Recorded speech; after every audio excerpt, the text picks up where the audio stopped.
Yohann, thank you so much for your time. Thank you for taking the time to be here with me today.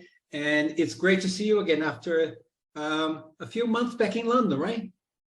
Correct. Yeah, great to see you as well, as always. So yes, it's been since September, 3 months ago, we met. Mm-hmm. Yeah. Great. Yes. Had a good time in London. Very good time. Very good time. Can't wait. I can't wait to see you again. Maybe in London again. Let's see what how it goes. But at the moment, I have 4 questions to ask you. The first question is, can you please tell me the name of your company and when you started? Okay, so easy one to start with. Okay. So my company is IDEALANGUES, which is like Ideal Languages in French. And I created IDEALANGUES in 2010. So that's 12 years ago now, which seems like ages ago, a lifetime ago. Yeah, but yeah. Yes, 12 years now. Wow, that's incredible. 12 years. 12 years on the road. That's nice. Exactly. and how did you start working with international education? I mean, out of so many things you could be doing, why international education? Well, because when I was a kid, I wanted to be a teacher. Oh. And I started my career as a teacher. I finished my studies in the UK, and I became a French teacher in the UK. I taught there for 5 years. I also taught a little bit in America for 6 months. And then I came back to France, and I decided to become an English teacher in France, which I've done for 14 or 15 years now.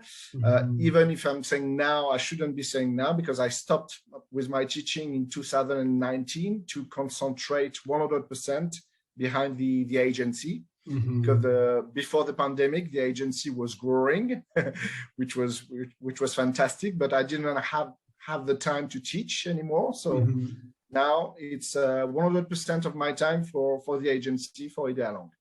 Okay, brilliant. And I forgot to ask you, where is the agency based? So it's based in France. It used to be in Lille. But so Lille is the 3rd biggest city in France, in the north of France, between Paris, London, and Brussels, if you want. And now I moved. I went back to my hometown, which is Cambrai, which is between Paris and Lille. It's an average city of 40,000 inhabitants. So yeah, back to the roots now. Back to the roots. Great. And how do you see the future of international education after this crazy times we had with COVID? How do you see things moving forward in France or even in the world? Well, as you said, now it's recovery time. So it's going to take some time to fully recover from the pandemic. So from my point of view, I think things are slightly going back to normal. But it's a slow process. So almost 2 years after the pandemic, now I'm back to 75–80% of what I used to do before. And I think it's going to take 1 or 2 more years to go back to as it was before, and maybe to go even better, who knows. But I'm quite cautious because a new pandemic wave could come back any time. Yeah, we don't know, so it's hard to be completely optimistic, but right now, as we're speaking, I am optimistic, but we'll see. Okay. But yeah, for the French market, I think French people have realized that they really need to travel, to learn languages, even more than before the pandemic. So it's a new generation, an internet generation. It's a generation that couldn't travel for 2 years, and now I think they want to travel more. Okay. Do most of your students travel on language programs or more university colleges? What kind of students do you work with? Well, I would say that the great majority of French students, they need to learn better English. So the main market is to go to international schools to learn English. But having said that, there is a growing market for French students who want to go to university abroad now, which wasn't the case 10 years or 15 years ago. So I think that the next thing is to be able to provide both language schools and university placements. And I've done a partnership with a company from Paris called Study Experience. So I'm their local rep for the north of France region, and so that I can both advise on language schools and on universities. Oh, that's great. That's great. And where do most of your students go to? Canada, US, UK? Well, it used to be UK.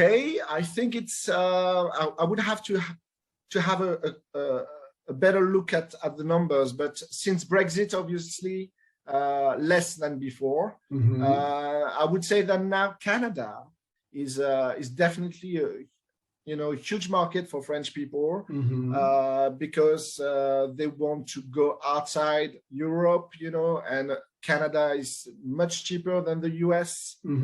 Canada is very welcoming, the quality there, and French people want good value for money options. Sure. So at the moment, Canada is doing great. And since Brexit, I would say that Ireland and Malta have also benefited from the Brexit. But having said that, I think the UK is still a strong market for France because of the proximity, because of the quality of the schools and of the universities. So it's not because of Brexit that French people will stop going to the UK. But at the moment, we see the numbers going down, but it could go up as well. Sure. Okay, brilliant, excellent.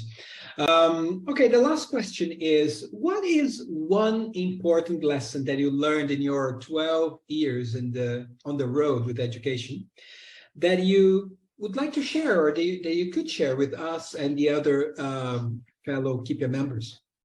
Yeah, I'm not going to surprise you, because of the pandemic, before the pandemic, things were going well, I had to stop with my teaching to concentrate on my agency, and then suddenly everything crashed.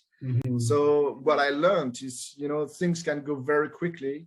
So you've got to be cautious. You've got not to put all your eggs on the same basket. You've got to be very careful and try to anticipate things. So you've got to be resilient. You've got to be humble as well, because one day you think things are fine, you're doing great, and the next day everything collapses. So yes, it will be resilience, humility, and never take anything for granted. Okay, well, those are great lessons. I think everyone can benefit from those. Well, thank you so much for your time. It was incredible. It was very quick, but very useful, I'm sure. Thank you very much. And I hope I can see you again, if not earlier, in September back in London. Yeah. And all CPIEA members, let's try to be even better in touch for future events. That would be great. Thank you. Thank you very much. Take care. Thank you, Yohann. Bye-bye. Take care. Bye-bye.